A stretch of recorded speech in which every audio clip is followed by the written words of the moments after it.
అవినాష్ రెడ్డి చెప్తుంటే రాఘవరెడ్డి నోట్స్ రాసుకునేవాడు, అది 1-2 సార్లు నేను చూస్తున్నానన్నారు. అదేంటనేది ఇంకా మరి ఇప్పుడు మనం సునీత గారు అయితే హైదరాబాద్ లో కంప్లైంట్ ఇచ్చింది, మనకు కంప్లైంట్ ఇస్తే దాని మీద మనం విచారణ చేపడతాం.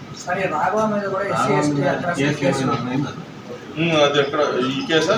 పులివెందులు సార్, పులివెందులు అని చెప్తారు.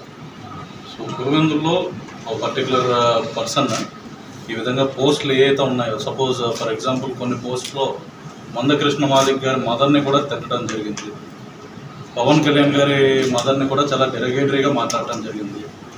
అదేవిధంగా మన గౌరవ ముఖ్యమంత్రి గారి కుటుంబ సభ్యులు, ముఖ్యంగా ఆడవారిని, అంతేకాకుండా పవన్ కళ్యాణ్ గారి పిల్లలను కూడా చెడ్డగా మాట్లాడటం జరిగింది. వీటి వల్ల అగ్రీవుడు చెందిన వాళ్ళు కొంతమంది వెళ్ళి అడగడానికి వెళ్ళినప్పుడు కొంత క్యాస్ట్ అబ్యూజ్ లాంటిది ఇట్లాంటిది ఉందని చెప్పి ఒక కంప్లైంట్ రావడం జరిగింది. దాన్ని రిలేటెడ్ మేము